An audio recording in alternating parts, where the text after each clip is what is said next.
Felicidade interna bruta.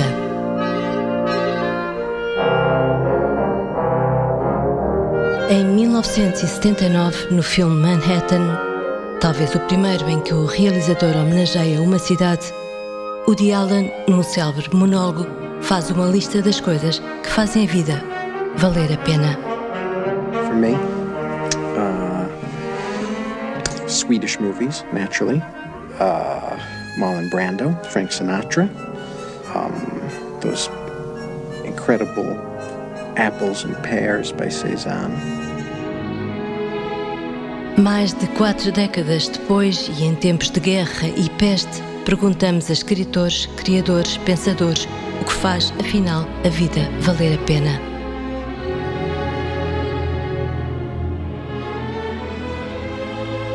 Ana Maria Magalhães e Isabel Alçada, muito bem-vindas, é um gosto tê-las aqui. Já tivemos uma conversa, já foi há muitos anos, mas eu lembro-me que foi uma experiência muito positiva, enfim, uma vida passada que eu tive no jornalismo, mas gostei muito de falar convosco e agora gostarei com certeza. Vou fazer uma pequena apresentação. Toda a gente sabe que a Ana Maria Magalhães e a Isabel Alçada são as famosas autoras da também famosa coleção Uma Aventura, que já dura há 40 anos. Exatamente. Vejam só. E ontem o vosso editor disse-me que deve haver 8 milhões de livros vendidos, o que é uma coisa quase que dá para pensar que se calhar cada português tem um livro vosso em casa. Já pensaram nisso? É possível e é também possível que haja gerações de pais e filhos que sejam ambos leitores dos vossos livros e se calhar até avós, pais e filhos, assim, imaginem um avô que tenha sido um leitor tardio e um neto que tenha sido um leitor precoce. É possível? É possível. Quer dizer, eu já queria lhe agradecer o convite, é um gosto estar aqui consigo e participar neste seu projeto, e eu acho que sim, que já nos têm aparecido, mas mais avós que leram com os filhos e agora estão muito entusiasmados porque os netos também gostam. Isso para nós é sempre muito comovente. Cada pessoa que nos vem dizer que um trabalho nosso, neste caso um livro, despertou interesse pela leitura, que despertou interesse pela história, despertou interesse pelos temas que nós tratamos, nós sentimos uma felicidade única. Exatamente, é disso que vamos falar. Aliás, eu gostava de fazer uma pequena apresentação individual sobre o vosso percurso e a Isabel tem que referir que a Isabel teve cargos públicos muito importantes. Sim, nomeadamente foi administradora da Fundação Serralves, comissária do Plano Nacional de Leitura. Sim. Aliás, todos os vossos livros, pelo menos da coleção Uma Aventura, porque têm mais, estão integrados neste plano. Foi ministra da Educação e agora é consultora da Casa Civil do Presidente da República para a área de Educação. E eu digo isto porque uma das primeiras itens da lista das coisas que fazem a vida valer a pena foi justamente a promoção da leitura, que tem também a ver com a sua área de formação, com o seu doutoramento em literacia e de investigação em tecnologias de educação, não é? Mas o que é verdade é que todo esse trabalho do Plano Nacional de Leitura, o facto depois, a partir do Plano Nacional de Leitura, ter sido convidada para assumir a pasta da educação, tudo isso, veio a raiz está na coleção Uma Aventura. Porque nós começámos as duas a escrever histórias para os nossos alunos porque queríamos que eles gostassem de ler e que aprendessem a ler bem. Portanto, a gênese é mesmo a coleção. E o trabalho letivo, nós as duas professoras na Escola Fernando Pessoa em Lisboa, e o trabalho em conjunto, o nosso diálogo, tudo aquilo, levou a que começássemos a escrever e a interessar-nos por o que é que faz uma pessoa gostar de ler.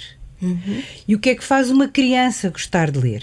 E na altura nós começámos com intuição. O que tínhamos de instrumentos era intuição, porque não havia ainda muito trabalho científico feito sobre isso. Sobretudo em português não havia materiais ligados a crianças portuguesas. Nem em inglês. Não havia livros. Exato. Para aquela idade com aquelas características. Mas também a ideia de Quer dizer, nós tínhamos a intuição, fomos analisando os alunos e vendo as crianças, depois os nossos filhos, depois os amigos dos filhos. Eram os cobaias, sim. muito bem. Mas mais tarde, no tempo, foram aparecendo muitos estudos académicos sobre a leitura. Mas, portanto, vamos então a esse ano de 1979, que estavam numa escola portuguesa, eram ambas 76. Em 76, eram ambas professoras de português, uma escola de Lisboa, que se conheceram enquanto colegas e depois tornaram-se amigas e depois foi esta associação e depois tornaram-se parceiras de escrita para infantil-juvenil. Exatamente. Deixe-me também agradecer-lhe de estar aqui consigo, é sempre um prazer, sempre que estivemos juntas, e foi ótimo e admirávamos muito o seu trabalho como jornalista. Obrigada. Fez-nos entrevistas fantásticas. E como autora. E como autora, claro, isso. Obrigada, mas agora, enfim, as autoras são Sim, mas...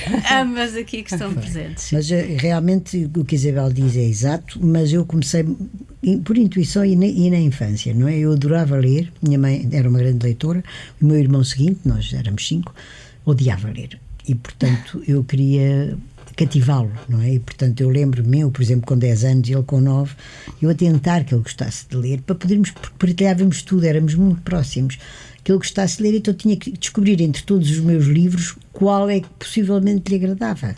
E, portanto, aquilo foi bem sucedida nessa missão de... Razoavelmente. Ele era disléxico, na altura não se sabia bem o que era, não se falava disso, não é? Portanto, ele realmente só mergulhar, só quando esteve na tropa, porque esteve na guerra colonial, no mato, e portanto aquilo que eu fiz durante anos veio a dar frutos nessa altura, porque nas horas vagas e amargas era uma fuga. Ele descobriu depois e me disse realmente um livro permite-nos viver outra vida, nomeadamente em momentos difíceis, não é? Mas na infância foi um grande treino para depois ser professora, porque se um livro fosse grosso ele já não queria, se tivesse alguma coisa na capa que o afastava ele também rejeitava. Portanto, o primeiro com que eu tive sucesso foi a história, aquela velha história do pastor que sabe que o príncipe tem orelhas de burro. Sim, muito mas bem. tinha uma capa muito atraente e o livro era muito fininho e muito engraçado, era apetecível, não é? Chamava-se A História Maravilhosa do Pastorinho João, mas depois era essa história do príncipe tem orelhas de burro. E ele gostou muito. E, portanto, esse foi o primeiro, não é? Depois houve outros. O primeiro leitor. E depois, a pouco e pouco, íamos vendo, esse não quer, esse não gosta, esse é grosso, esse deve ser uma estupidez. E com ele eu ia para a pano de terreno e lia-lhe alto. E lia-lhe alto. Quer dizer, mas era uma irmã que tinha um ano de diferença. Um ano de diferença, sim. Mas já aí havia, de facto, uma ascendência de irmã sobre as escolhas literárias e de leitura. Eu assumi desde praticamente que me dei conta de mim o papel de irmã mais velha, porque ele nasceu logo a seguir, não é? Eu senti-me sempre irmã mais velha e responsável por ele e depois pelos outros que vieram a seguir. Não era uma coisa que me impingisse, era natural.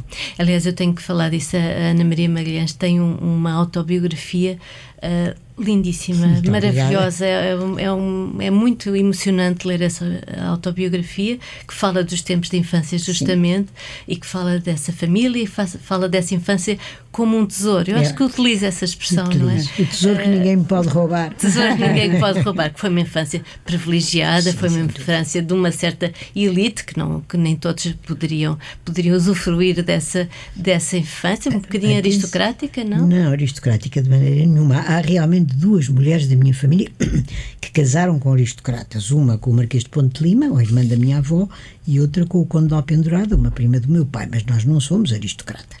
Mas eu quero fazer aqui uma ressalva. Era uma minha família de médicos e, portanto, havia conforto. Mas há muitas famílias infinitamente mais ricas do que era a nossa, que fazem a vida no inferno, de tantas regras, de tanta chatice, de tantos nomeadamente como se tratavam as crianças. As crianças, e de tanto castigo e de tanta frieza. E na minha família não só éramos rodeados de amor, e isso em qualquer, grupo social ou grupo económico pode haver, não é?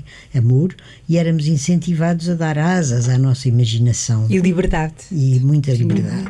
Aliás, eu lembro-me de falar de uns avós que consagraram os seus dias aos netos e de uma célebre casinha na quinta, no jardim.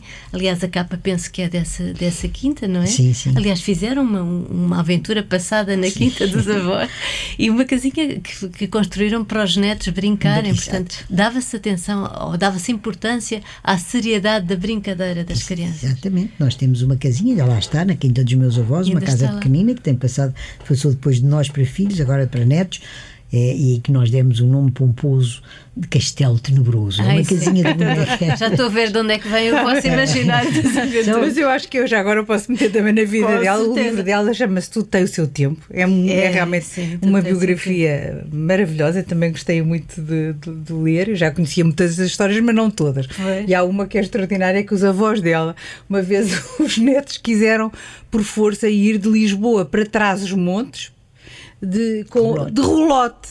E então a avó dela, que realmente devia adorar os netos, foi alugar uma relote para eles terem o gosto, fazerem o gosto ao dedo, de irem todos atrás aos pulsos na relote.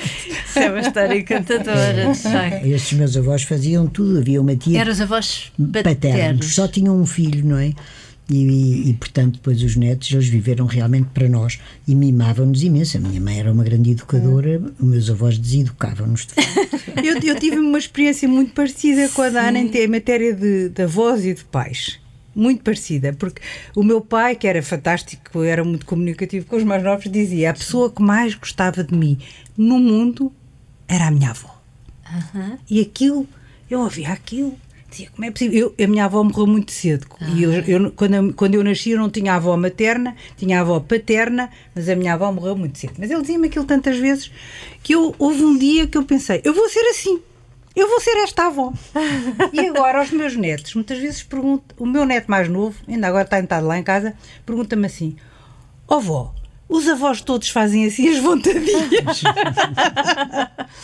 A minha mãe não faz. Eu disse: pois não. E fazias à minha mãe? Eu não, à tua mãe não fazia, Portanto, porque eu era mãe. A Isabel está apostada a ser A avó mais mimada, mais dá todo o mimo que é permissiva. possível. Sim. Muito Não, bem. quer dizer, dentro daqueles limites em que eles não corram riscos e que tenham Claro, uma orientação claro, calculo que positiva, sim, não é? calculo que sim. Mas quando está a ser assim muito a ditar regras, etc., isso é melhor para os pais.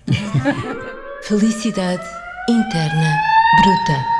Mas, aliás, que estamos a falar de afetos, que também é tão importante, e de facto, enfim, houve épocas em que as crianças eram um bocadinho relegadas para segundo plano e não se tinha tanta atenção, essa ligação afetiva que a criança necessita, às vezes desesperadamente. Eu lembro-me da Ana falar de uma maneira da sua mãe, como eu nunca ouvi falar ninguém, eu até anotei esta frase, que era: felizes as crianças a quem mãe nunca desiludiu. Exatamente. E fala da sua mãe, que era uma atriz e que tinha multitalentosa. E linda. Mas com um carinho e com uma admiração tão grande, que é tão bonito de se ler e de Foi a coisa, saber. eu acho que melhor que determinou toda a minha vida foi ser filha, porque a minha mãe não era só linda e talentosa, era uma pessoa muito especial. A Isabel também a conheceu. Era uma pessoa muito virada para os outros, não é? Com o coração cheio de amor, cheio de compreensão. Portanto, Tinha uma alegria muito contagiosa. uma alegria prodigiosa mesmo. E estava sempre pronta, de braços abertos para toda a gente. Se ela quisesse muito uma coisa, mas visse que as outras pessoas queriam outra coisa, prescindia do seu desejo, não é? E estava, para nós, realmente nunca nos falhou ao longo da vida, e isso é extraordinário. Parece quase idílico, não é? Porque eu sou testemunha. Ela às vezes estava com problemas, que nós notávamos que havia qualquer coisa lá no fundo do olhar. E ela não Mas queria. não, pelo contrário, ria, contava histórias e, portanto, nunca manifestava as coisas que a afligiam. Ela chamava-nos as minhas gêmeas, porque quando começámos a escrever juntas, elas achou imensa piada. E era de facto uma pessoa extraordinária, com uma alegria de viver e ao mesmo tempo uma capacidade de ser forte na proteção dos outros. Eu posso lhe contar aqui duas histórias pequeninas e muito elucidativas. A minha mãe cantava muito bem o fado e casou depois de segundas núpcias, depois do meu pai morrer. Veio a casar com o ribatejano, estávamos numa grande festa e que terminava geralmente com fados. E, portanto, pediram-lhe agora a cantar a tareca e tal. E ela disse, não, hoje não posso, hoje não canto. Mas porquê? Não, eu hoje não estou bem disposta e tal. Eu estranhei, quando fomos para casa, disse, mãe, porquê que a mãe não quis cantar? E ela disse, porque tinham cantado 2 meninas que vieram de Santarém, que cantam muito pior do que eu. E eu ia abafá-las. E isto era a minha mãe, compreende? Sim, compreendo. E outra história engraçada é que ela sonhava ser atriz, mas no tempo do meu pai, ainda dos anos 50, era impensável, não é? Mas depois, a certa altura, o meu pai aceitou levá-la à Alemanha, fazer um casting, ela fez um casting e fez um pequeno papel num filme alemão. Eu lembro-me da história que vai contar. Lembro-se. Ela tinha prometido ao meu irmão que vinha para os anos dele, que fazia 8 anos, e era o dia da estreia, e ela veio-se embora. Ou seja, prescindiu da sua estreia de glória. De glória, porque foi um êxito imenso, não é? Para estar presente. Eu até muitas vezes lhe disse, mas o Tosé fazia 8 anos, podíamos fazer a festa na semana seguinte. Não, eu tinha prometido e não ia faltar. Eu lembro que a Ana até dizia, ele até tem um bom feitio, se calhar não se vai importar. Talvez não se importasse, não é? Ou pronto, fazíamos a festa uma semana depois. Ele teve sempre essa consciência, ele tudo o que podia fazer que chamasse a mãe, pudesse chamar a mãe, chamava, porque achava que lhe devia isso, não é?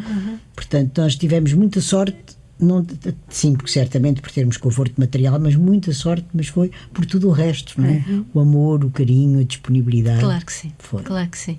Bom, vamos então falar agora coletivamente, aqui num trio, já sabemos como é que se conheceram e de facto eu começo a pensar, será que existem assim tantas duplas literárias no mundo? Em Portugal não estou a ver mais nenhuma, pelo menos não duraram quase tempo nenhum, só duplas musicais e bandas, isso sim, mas há algum segredo? Qual é o vosso segredo para se conseguirem manter ao longo de 40 anos e 65 volumes, pelo menos da coleção, porque eu sei que têm outros livros juntas? Olha, o primeiro segredo é gostarmos de fazer este trabalho em conjunto. Não é um trabalho individual, é um trabalho em conjunto e temos plena consciência de que este trabalho, o nosso trabalho, funciona porque somos as duas. Não é porque somos duas, é porque somos estas duas. Exatamente. Mas têm que ser muito parecidas ou têm que ser um bocadinho diferentes? Somos diferentes. Temos coisas em que somos parecidas. O interesse por que o trabalho seja produtivo, por que o trabalho seja útil, por ir ao encontro dos leitores e não fazer coisas que para nós, quer dizer, se escrevêssemos para nós próprios, estávamos a escrever para adultos. Se queremos escrever para pessoas mais novas, temos que pensar em quem são os nossos destinatários, certo, não é? Certo. E isso é uma coisa que nos une. Depois temos muita convergência de ideias sobre as formas de abordar as questões. Imaginemos que estamos a abordar uma questão delicada. Devemos pô-la de lado ou devemos abordá-la? Abordamos, mas de forma a que a criança possa ter uma solução para a questão e não para que não fique inquieta, não criar inquietação e não criar, às vezes, depressão. Às vezes as pessoas podem ficar deprimidas por ler livro. E o que se lê, o primeiro impacto na infância pode ser muito... E então nós temos a preocupação de não ocultar, mas também não expor aquilo que os mais novos não podem resolver. Depois temos a própria linguagem. Nós tentamos usar um estilo que seja muito compreensível e que as imagens possam ser facilmente representáveis e que a narrativa surja quase como um filme. O vosso editor falou dos vossos livros como uma espécie de policiais de Hitchcock. Concordam com esta da coleção Uma Aventura? Da coleção Uma Aventura, sim, mas nós temos 65 aventuras e 122 livros, não é? Sim, são muitos livros. E eu acho que, quer dizer, há muitos escritores que festejam os 40 anos de vida literária, sim. Mas uma coleção festejar 40 anos não é vulgar. Eu acho que só... É muito vulgar mesmo. É vulgar, mas só foi possível precisamente porque somos duas pessoas, não é? Porque uma pessoa não escreveria 65 livros de uma coleção sozinha, não conheço até porque vão dando de incentivo uma à outra, nas fazem que estão mais em baixo, criar uma compensa. Exatamente. Claro que há coisas em que não estamos em total coincidência, nem é coincidência. Nós convergência estamos sempre. Pode não ser coincidência, no sentido como em que resolvem essas divergências? Argumentamos com calma, uma diz, pronto, explicamos a ideia uma à outra, e isso é muito bom, porque nós sabemos, nós seres humanos, quando conversamos, vamos vamos mais longe no nosso pensamento, não é? Porque somos questionados, etc. E, portanto, isso leva-nos a ir mais longe na forma como evoluímos. O diálogo faz-nos evoluir. E nós sentimos isso. E também há outra coisa, o diálogo dá-nos confiança no nosso trabalho, porque se a Ana acha que está bem, eu tenho muito mais confiança, não me questiono da mesma maneira, não é? Vão fazer nós questionamos o nosso trabalho. Avaliação recíproca. Exatamente.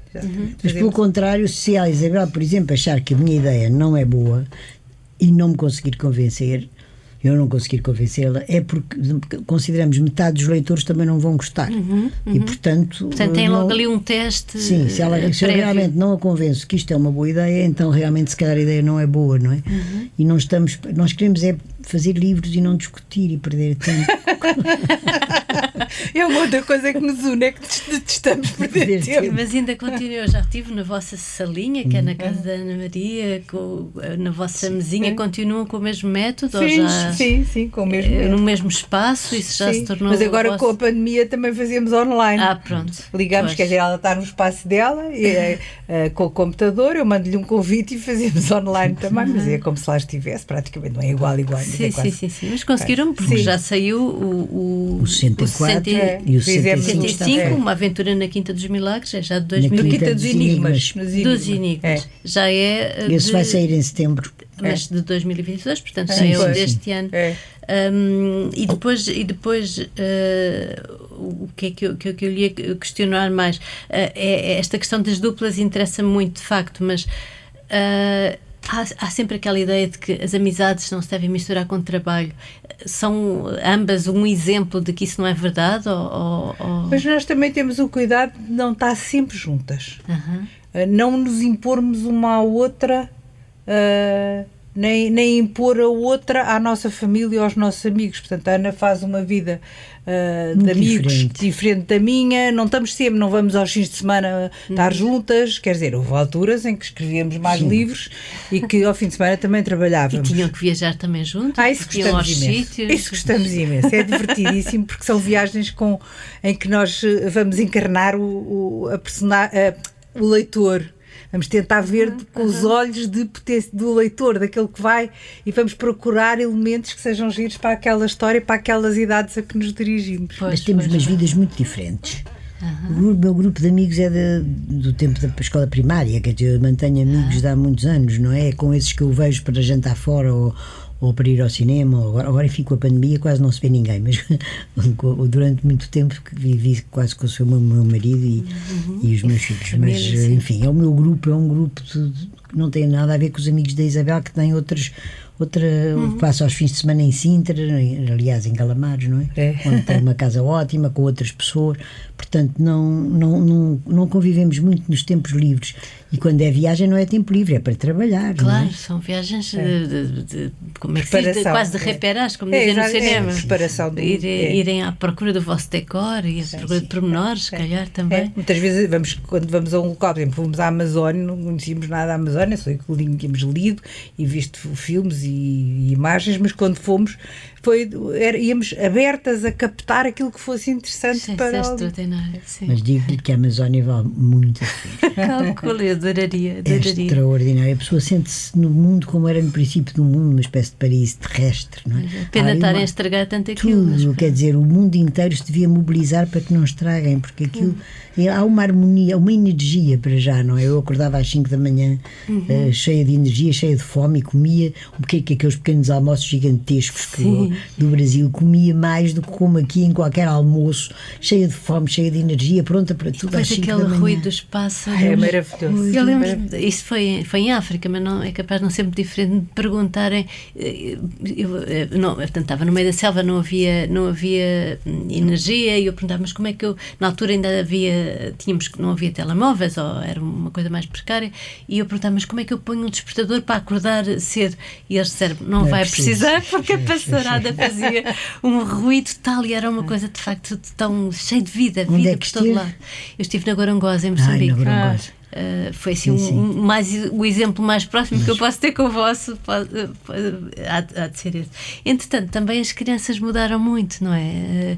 As vossas sessões na escola calculo que sejam muito frequentes, agora também podem ter diminuído, mas contactam muito com crianças. Não sentem isso, que antes da internet, depois da internet? Há um ritmo de vida que se acelerou um bocado. Mas não foi só para as crianças. Não, foi para todos. Nós também acelerou. Sim, mas como é o vosso público. Claro. As crianças têm muita facilidade em utilizar os recursos digitais e gostam muito, e estão muito tempo, talvez demais, estão mesmo, de certeza, tempo demais com os phones e os telemóveis, os iPads e os filmes, aquelas coisas estão, e isso, enfim, pode não ser positivo. Mas fora isso, e também a comunicação ficou facilitada porque há distância, não é? Muito fácil. Fora isso, as crianças são idênticas ao que eram aqui há umas décadas, quer dizer, as questões que se põem, o desenvolvimento, as dúvidas, as descobertas, o diálogo com os adultos, o diálogo entre elas. Mas a tecnologia e esta comunicação teve que entrar também nas vossas aventuras. Entrou, claro, porque nós estamos a fazer uma história com mistérios, em que eles ficam em perigo e depois, se tiverem um telemóvel, podem logo telefonar, o perigo é menor. Portanto, temos que ter isso em consideração. Se queremos criar suspense, etc., muitas vezes temos que levá-los para locais onde não haja rede. Sim. Mas, por exemplo, nunca vos ocorreu fazer, isso agora pode-vos parecer um disparate, mas fazer uma aventura no TikTok, que é aquela rede das crianças, que os adultos, entretanto, já... Uma rede social das crianças que os adultos, entretanto, já invadiram. Eu, francamente, quando ouvi falar no TikTok e li coisas sobre o TikTok, pensei, isto não é para mim. Eu não liguei muito ao TikTok. No outro dia vi, naquela sessão, na Biblioteca do Eiras, estava lá uma rapariga que fazia recomendação de livros no TikTok. E aí fiquei interessada, porque... Pode ser isto agora a promoção da leitura, pode ser um recurso. Lá está, que se pode utilizar para divulgar e para ajudar os mais novos a também. Começou com umas dancinhas e uns videozinhos e agora já é uma coisa muito mais abrangente. Mas não sei se gostariam de colocar as vossas personagens. Não muito, quer dizer, nós também em coisas que não nos sintamos nós confortáveis, não conseguimos muito bem tornar credível. Depois fazíamos uma asneira e os miúdos diziam: tinham que fazer uma viagem de incursão. E francamente há outras coisas, não é? E será que como é que imaginariam 40 anos depois os vossos personagens? As gêmeas, o Pedro, o João? As gêmeas existem, muitas vezes vão à Feira do Livro ter connosco, à Feira do Livro de Lisboa. Existem mesmo? Existem, nós ainda ontem falei com um ao telefone. Ai, que incrível. Perguntei aos filhos como é que estão. Portanto, inspiraram-se? Eram alunas? Eram alunas da Escola Fernando Pessoa, precisamente.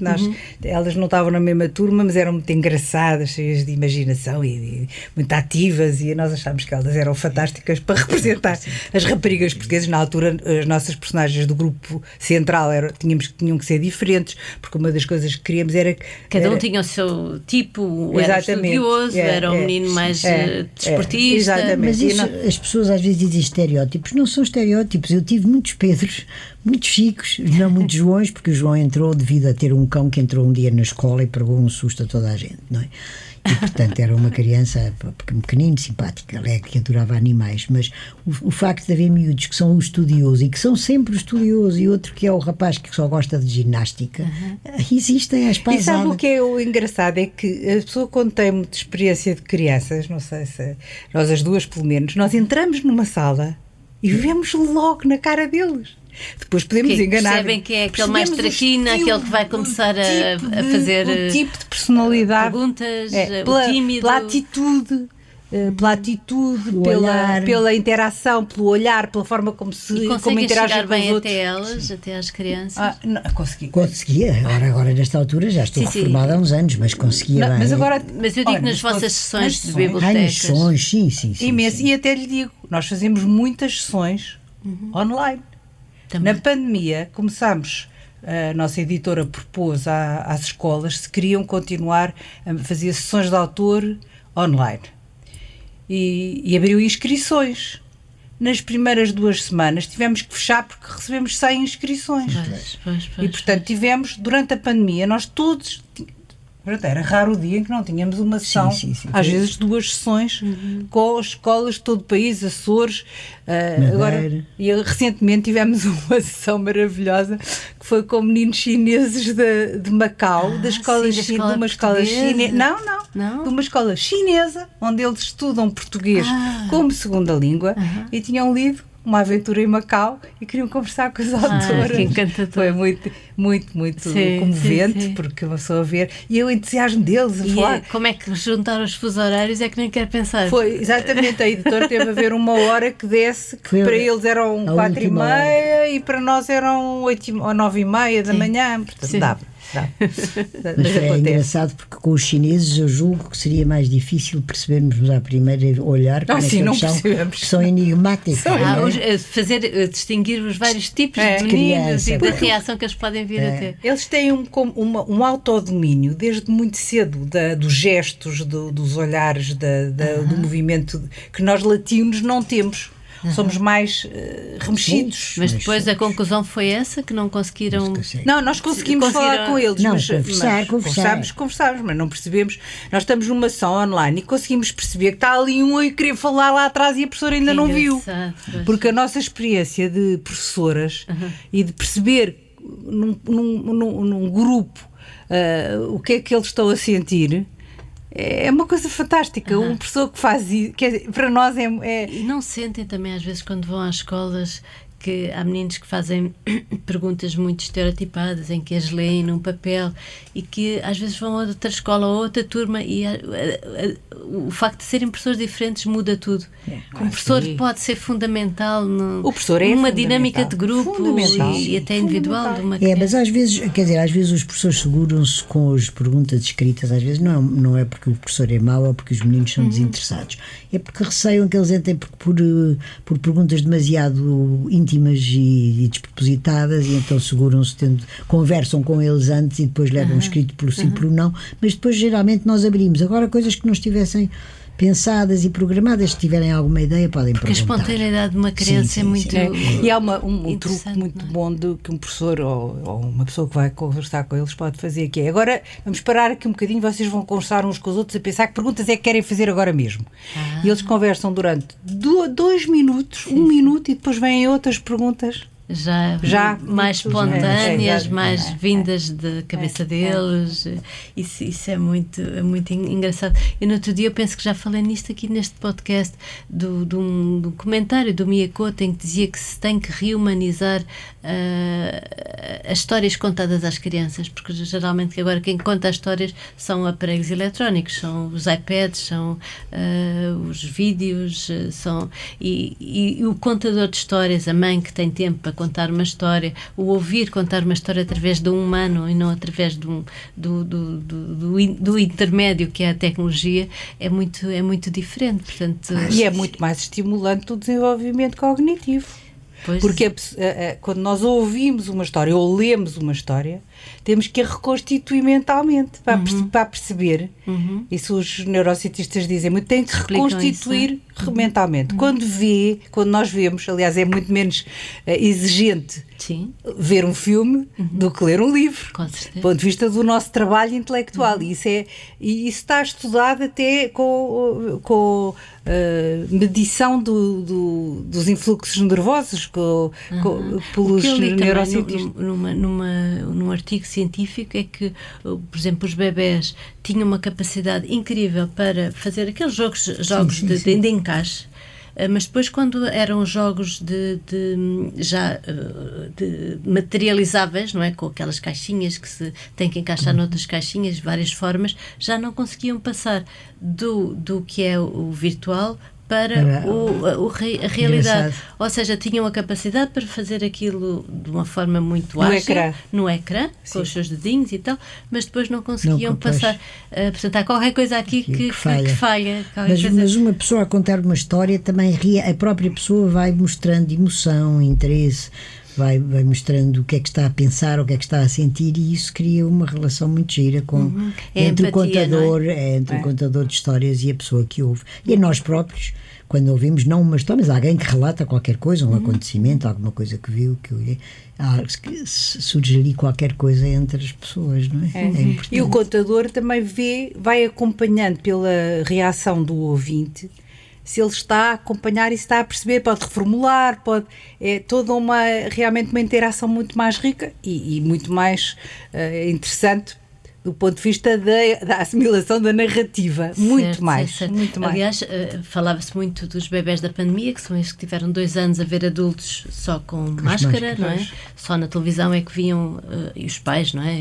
É que viam adultos com a cara completa, e como é que eles estão a fazer esses estudos neste momento, como é que eles veem agora os adultos como é que o sorriso é importante há casos em que choraram, transmissão. Quando viram tirar a máscara. Choraram? Mas o mais problemático, porque é que o jardim de infância hoje está aprovado que é tão importante no desenvolvimento? E até a creche. Porquê?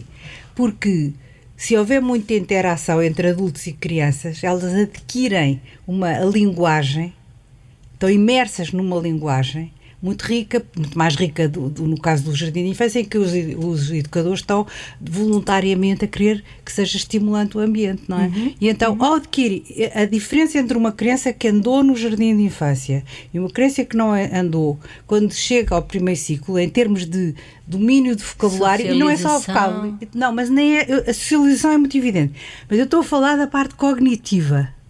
Porquê? Porque a cognição é induzida pela experiência e há uma espécie de estímulo para se formarem as redes neuronais no cérebro. Certo. Se a pessoa não tem esse estímulo, as crianças, os bebés que não têm esse estímulo e os que têm esse tipo de estímulos ficam muito diferentes. E, portanto, para tudo o que é linguagem, seja a conversa, a audição, a leitura, tudo, estão muito mais apetrechados. E quem diz linguagem, diz pensamento, porque o pensamento advém da linguagem. E o que acontece é que também os neurocientistas têm visto que há umas idades em que as redes estão todas abertas. Se não são acionadas, há como uma poda. Há uma poda e eles deixam de poder ter certos circuitos. E por isso é que, por exemplo, nas línguas, quando não se ouve um som, a certa altura deixa-se conseguir pronunciar esse som, e ouvimos um som de uma língua estrangeira, nunca mais vamos conseguir pronunciar como fazem. Nós não conseguimos pronunciar certos sons ingleses ou alemães, podemos falar a língua, mas não conseguimos. E os chineses não conseguem dizer o R.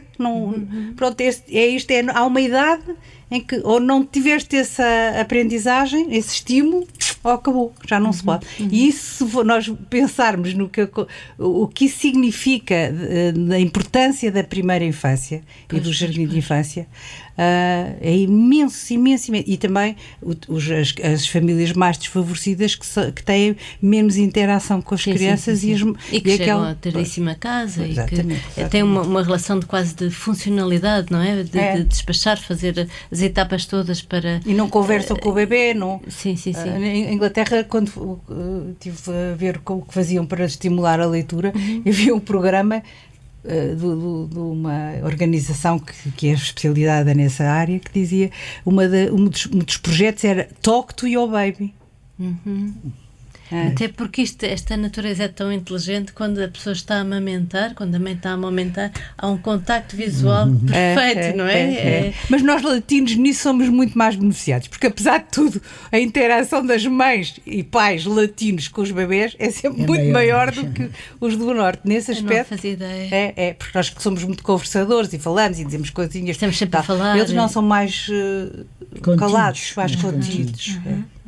Bem, entretanto, a vossa coleção Uma Aventura também deu uma série, também esses atores já estão crescidos, houve atores também muito famosos que participaram. Isso também foi uma fase muito, muito importante, calculo eu, e entusiasmante. Foi muito giro, foi uma ideia da SIC, mas quer dizer, nós começámos em 82 e a ideia da SIC vem em 2000, não é? Mas nós achámos que era engraçado E então pusemos algumas regras, eles é que iam fazer os argumentos, não éramos nós, não é? Porque é completamente mas baseado diferente, nas baseado, vossas... mas tinham que fazer, respeitar algumas regras e aceitaram. E depois a escolha dos atores e depois assistir às filmagens. Foi muito engraçado ver, enfim, as nossas personagens agora materializadas, as frases que nós escrevemos no ecrã. Foi Mas por muito falar divertido. em regras e em limites, o que é que nunca entraria num livro vosso? Ordinarices. Desagradável, ordinarices, palavras que palavras. sejam desagradáveis, situações que não podiam construir situações em que não houvesse. Uma coisa é aventura, outra coisa é desrespeito pelo outro, não é? Coisas desse tipo. Os bandidos podem ser horríveis, mas nós queremos que eles sejam também ridículos para não criarem nenhuma forma de empatia com comportamentos. Com certeza. Isso nós dissemos e eles respeitaram. Mas nas vossas aventuras, por exemplo, o que é que nunca entraria? Alguma temática para além das ordinarices? Há coisas que nós não conhecemos e quando nós não temos a certeza. Já me falaram da parte mais tecnológica.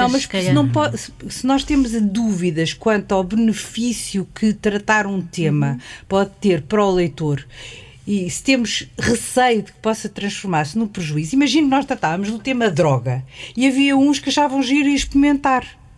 Nós sentíamos responsáveis, se calhar mesmo que fosse só um. Percebo. Então nós, em caso de dúvida, nós isso na educação tentamos ter esse princípio. Em caso de dúvida, se é benéfico para quem está a ser educado, devemos nos abster. Mas isto é isto que se faz, quer dizer, o meu irmão, como sabe, era ator e vivia muito ligado à televisão e ele me contou que alguém lhe disse que as campanhas anti-tabaco que pagariam muito bem se mostrassem um morrão. Porque, embora estivessem a dizer que faz mal à saúde, não é? O facto de mostrar o morrão aumentava o consumo do tabaco. Portanto, podiam financiar, estavam dispostos a financiar grandes campanhas anti-tabaco se mostrassem o cigarro aceso. Isso é uma coisa que não me passava pela cabeça. Portanto, é preciso muito cuidado. Por exemplo, droga nunca entra, não tratamos. Mas imagine que estávamos numa situação de escola em que havia droga. Aí se tratava. Não, mas isso como ao vivo. Porque podia analisar o que é que estava ali a acontecer e interagir com os alunos de forma a esclarecê-los, a ajudá-los, etc. Nas histórias nós não, porque é à distância, nós não sabemos nunca qual é o efeito. Então, quando não sabemos, nós estamos a emitir, digamos, uma mensagem e não sabemos como é que vai ser recebida. E se a mensagem pode ser recebida de forma a prejudicar quem a recebe, não. Bem, e aquele célebre menino feiticeiro, faziam ideia que aquilo poderia ser uma coisa tão bem sucedida à escala, estou a falar do Harry Potter, à escala planetária. Quer dizer, aquilo foi uma ideia genial da Joanna Rowling, não é? Foi transpor para o mundo da magia a vida cotidiana escolar. Dos colégios ingleses, dos colégios internos, da menina que é boa aluna, do menino que é muito infeliz. E ela fez ali uma coisa engraçada, até que foi, agora não é a madrasta que é muito má, são uns tios, e o sobrinho que é muito ridículo. Já vi que leram bem. Ela construiu muito bem. Eu li o livro e acho que ela é muito bem construída. É uma história muito bem construída. E ela também faz uma certa pisca o olho aos adultos, porque há ali umas referências que têm a ver com a mitologia, com a mitologia... Porque houve adultos que leram também. Sim, mas ela pisca mesmo para o adulto educador achar piada aquilo, não é? As situações, portanto, aquilo acaba por ser fascinante porque é bem construído do ponto de vista da narrativa e do que o leitor quer descobrir, o que é que está a acontecer e o que é que está por trás daquilo tudo, mas também faz pisca o olho ao adulto porque faz umas alusões que o adulto que ler diz, ela está aqui, isto é, sei lá, é Zeus ou é o mago Merlin. Mas depois, Ana Isabel, houve uma série de autores portugueses que tentaram cavalgar na mesma senda e fazer coisas sobre mas não é credível. Quer dizer, esse mundo da magia e dos feiticeiros, em Inglaterra faz todo sentido, mas aqui não faz. Não faz. E, portanto, e também não vale a pena cavalgar as vassouras das outras pessoas. Cada um tem o seu projeto, não é? Cada um tem a sua vassoura. sim, Eu senhor. não li o livro todo, li só o suficiente para perceber como era e depois vi os resumos aqui e além, achei que ela fez bem. Mas teve... Eu li, sabe porquê? Porque nos telefonavam muitas vezes a perguntar o que é que acham e depois acharam, também sim, está sempre claro. a dizer que não, parecia que estava... Que Não Foi não. no ano 2000, por aí. parecia que estávamos a não querer falar sobre o assunto, que era estúpido. Sobre uma que estava como concorrente, Mas digamos depois assim. é engraçado ver como a Inglaterra trata os seus ídolos. Quer dizer, Os seus há autores. uma campanha de marketing que como nunca se viu. E nos não é? Estados Unidos? E nos Estados Unidos, como Ali nunca há se uma. viu. É a vantagem da língua inglesa ser universal, não Sim, é? sim, E ter um poder Sim, sem económico dúvida. brutal, ter editores. Mas não por tem todo todo lado. De qualquer maneira, eu sempre achei que foi uma aposta um pouco arrojada. Foi, Nunca claro, pensei foi. que as crianças aderissem tanto ao mundo da feitiçaria e dos meninos. Pois é. Mas quer dizer, agora há faziam. muitos meninos que compram o livro, mas depois vêm o filme. Porque sim, não sim. é o livro, Depois, não é? entretanto, vieram Mas quer os dizer, filmes. aquilo é quase. Eu tenho uma neta que quis por força a camisola do Harry Potter, que veio da América, estive ali assim na alfândega, 1 hora à espera da camisola do Harry Potter. Sabia mesmo? Não sabias? Não. Devia Portanto, ter oferecido uma camisola a dizer uma aventura. Mas elas também têm, não é? Elas gostam muito. Mas aqui muitas vezes se uma pessoa tem sucesso, há logo um grupo, seja em aventuras, seja noutra coisa qualquer, há logo quem queira destruir, não é? Destruir. E não se vê isso em Inglaterra, Não, pelo não. contrário, quer dizer, ela quando quis fazer uma peça de teatro puseram-lhe à disposição os melhores dramaturgos E fizeram bem, deve ingleses. ter tido o maior sucesso. Pois. Porque, quer dizer, ela se calhar não era capaz de fazer uma boa peça, então teve o apoio e todo o apoio e toda a ajuda. Aqui, uma pessoa com sucesso tem que considerar que provavelmente vai ser incomodada. O nosso atacada. editor, o Severino Coelho, acha que. Não foram assim tão Nós não.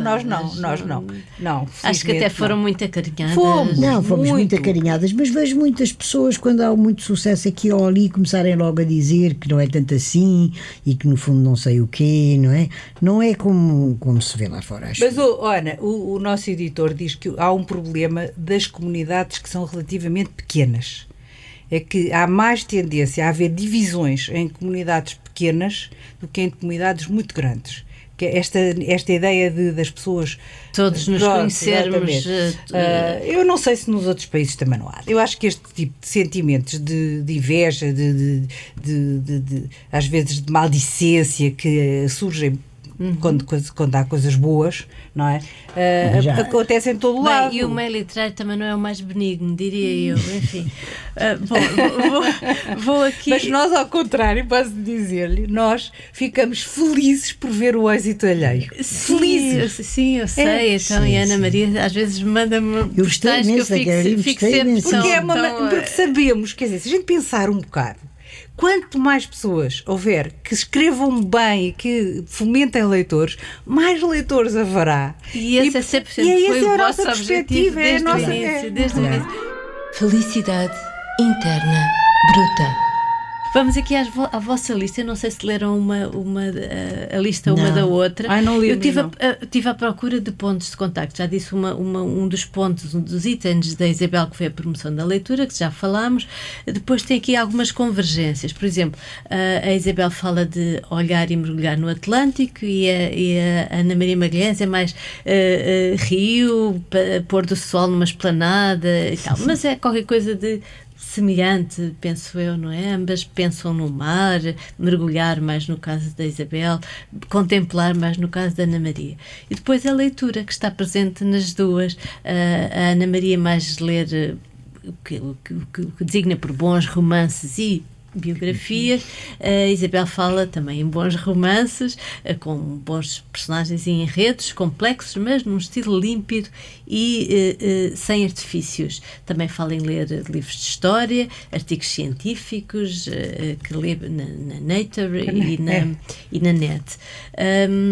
Depois música, em que a Ana Maria opta pela música brasileira, não sei se é MPB, se é música popular brasileira Sim, ou sim. assim, portanto, Chico Buarque, Sim, Caetano, Tom por aí, Jobim, por aí. e Tom Jobim, e depois fala em jazz, Glenn Miller, Sinatra, que também cantou muitas músicas, Nat King Cole, Cole Porter.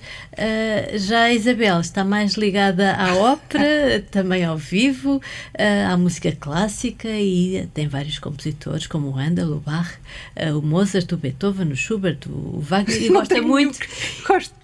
Quer dizer, eu adoro descobrir, ouvir e reouvir, porque eu descobri há pouco tempo que na nossa época nós gostamos de ouvir coisas que já conhecemos. Exato. Por exemplo, na época do Handel, as pessoas pagavam rios de dinheiro para ir a estreias de peças que nunca tinham ouvido. Cá não há, agora na nossa época, que há uma quantidade tão grande de obras à nossa dispor, não é? Os repertórios são imensos. Ir ouvir uma novidade composta agora não é tão habitual. Bom, mas eu gosto de todo, eu gosto de saltitar. Particularmente, já vi que gosta particularmente de ouvir no carro enquanto conduz. Sempre no carro. E o que eu faço é, às vezes ponho a Antena 2, mas muitas vezes também ligo o telemóvel e depois escolho a peça que quero ouvir e vou ouvir aquela peça. E uma coisa que eu também gosto muito de ouvir, e isso não pus na lista, é podcasts sobre música clássica, a explicar, a explicar porque é que, ou por exemplo, um intérprete, o que é que ele já fez, ou uma entrevista com o intérprete, ou, por exemplo, a explicar, há uns podcasts fantásticos sobre a estrutura da música clássica, o que é a forma sonata, por exemplo, que eu tenho a infelicidade de não ter tido formação musical. Tenho imensa pena. Porque eu gosto imenso de música e tenho muita pena de não desfrutar ainda mais, porque acho que a nossa razão ajuda a gostarmos ainda mais das coisas. Mas diz aqui que fica muito, que é um privilégio de haver alguma democracia cultural e das pessoas poderem aceder, nomeadamente no São Carlos e na Gulbenkian, a uma peça, a uma sinfonia ou uma ópera ao vivo, e isso de facto... Eu vou à Gulbenkian praticamente a todos os concertos, a todos, as assinaturas, quer dizer, quando posso, hoje, por exemplo, eu não posso ir porque tenho lá o meu neto, não vou. Mas eu sinto quase como que na nossa época, eu sou uma plebeia, não é? Tenho a sorte de poder ir, como aqueles aristocratas que no tempo do Mozart tinham a música ao vivo no palácio onde viviam e que pagavam aos músicos, e os músicos estavam ali para servir. A Orquestra Gulbenkian é maravilhosa, é fantástica. Os maestros que vêm são extraordinários, são realmente, há ali coisas muitíssimo boas, os cantores, as óperas encenadas. O São Carlos faz tem uma programação muito interessante, vai agora haver uma ópera agora em breve. Então podemos todos sentir-nos como reis, eu sei, com o privilégio de ouvir não, o problema aqui é a formação, porque as pessoas, se para formar leitores é preciso um trabalho de descoberta e de dar-los a conhecer. Na música clássica ainda é mais difícil. Se a pessoa não tiver a sorte de ouvir, de ter uma ajuda na descoberta... Esses podcasts podem ser uma boa solução. Depois, aqui a Ana Maria fala de escrever à mão com a sua esferográfica preta. Continua com o mesmo hábito, e é uma coisa que a faz feliz, a caligrafia. Aliás, é uma caligrafia irrepreensível. Gosto muito. E sempre escreveu também nas suas famosas agendas, desde pequenina. Eu prefiro esferográfica preta, mas se for preciso escrevo com azul, não é? E papel A4 branco. É a melhor maneira de viajar, não tenho que comprar bilhete, nem estar no aeroporto, a pessoa mergulha imediatamente. Mas eu com a música tenho um problema, é que o meu marido, tal como a Isabel, adora música clássica, eu também gosto, não é? Mas não estou sempre disponível para música clássica. E ele está, não é? Portanto, se vamos de carro para algum lugar, ele quer ouvir música clássica, eu posso, por exemplo, querer ouvir o Frank Sinatra ou o Nat King Cole, então temos que negociar, não é? Hoje escolho eu e amanhã escolho você, não é? Isto também são muito músicas que me embalaram nessa tal infância maravilhosa, porque era o que se ouvia na rádio jazz, não é? A minha mãe ensinou-nos a dançar ao som do Glenn Miller, diante de um espelho de que nos víamos de corpo inteiro. Ele ensinou-nos a dançar ali, com aquelas músicas, sim. Portanto, tudo isso, no fundo, não é só ouvir música, no fundo, é um mergulhar no tempo. Mas eu também gosto de rock, também gosto de música brasileira. Também gosto de dançar, Isabel? Adoro dançar, também aprendi a dançar com o meu pai. E gosto imenso também de música mais ligeira e ouço muitas vezes também. Mas não enquanto escrevem, isso? Isso não temos. O único barulho enquanto escrevemos é o da rua e às vezes os filhos que estão a ver televisão quando eram mais novos. Quando eram pequeninos. Depois tem aqui duas coisas que eu achei muito, muito interessantes, que é a Isabel, que gosta de fazer jardinagem e conhece, aliás, as plantas pelos nomes, e a Ana, que gosta muito de lareira, é uma coisa que lhe dá muito prazer. É uma coisa, eu tenho uma lareira em casa, tenho sorte, há muita gente agora que tem, mas pronto, eu fui para viver para a casa onde vivo, tinha 12 anos, e uma lareira, e começávamos a acender a lareira em outubro, às vezes estava tanto calor ainda, que abríamos as janelas para arejar. Mas era um ritual, era uma sensação de bem-estar. Sim, íamos buscar pinhas ou guinhos, e depois acendia a lareira, era um ritual, e depois os estalidos da lenha, e depois o fogo, e de estar ali à lareira a conversar, ou a sonhar, ou a estudar, ou a ler, portanto, e mantínhamos lareira até abril, às vezes também ainda, já com calor outra vez, e continuávamos a abrir a janela um bocadinho para arejar, mas é um sítio estupendo para estar. E as suas plantas, Isabel? Isso eu comecei a jardinar muito cedo. Tinha 18 anos, comecei a jardinar. E então comecei a comprar livros de jardinagem para perceber... portanto é mesmo quase uma profissional. Não sou nada. Sou amadora, mas uma amadora quando eu... Informada, uma amadora nessa altura informada. não havia muitos em português. Agora há imensos livros em português e revistas de jardinagem, etc. Mas na altura não havia muito. Eu comprava, tinha a sorte de poder ler em inglês e francês, comprava livros em inglês e francês, sabia o nome latino e às vezes não sabia o correspondente em português. Também não havia muitos hortos, nós tínhamos que semear e depois começou a haver hortos e a minha filha agora até é casada com um rapaz que tem um horto. Portanto, estou muito próxima também. Mas eu continuo a gostar muito de plantas e sempre tentei que os miúdos também aprendessem os nomes das plantas, soubessem os nomes das árvores e os nomes dos arbustos, das flores, etc. Que não e ficasse... transporta isso para, por exemplo, uma lareira, transportam esses vossos momentos de felicidade para os livros, às vezes? Sim, às vezes, sim. Se vem a propósito, não é? Claro, se a história se passa no inverno, por exemplo, acenderem o lume, ou se estão num acampamento e acendem a fogueira à noite, eu sei perfeitamente o que é que posso dizer, o que é o cheiro, o que é os estalidos, o que é o conforto que dá o fogo, não é? Às pessoas, sem perigo. É um conforto Deve ser uma coisa que nos vem da descoberta do fogo, de memoriais. Dos tempos muito ancestrais. Uma sensação até de proteção, não é? E de pessoas poder aquecer e de se reunir ali à volta da fogueira, não é? Com os seus. Muito bem, muito obrigada por este bocadinho. Já passou aqui o nosso tempo previsto, embora pudéssemos continuar, mas a atenção das pessoas, como sabem, é um pouco mais limitada do que a nossa capacidade de continuar a conversar. Portanto, muito obrigada, agradeço mais uma vez, foi um prazer tê-las aqui. Foi um prazer também. Obrigada. Há de haver novas oportunidades. Obrigada. Este é um podcast criado por Ana Margarida de Carvalho para a Câmara Municipal de Lisboa. A sonoplastia é da autoria de Fernando Figueiredo.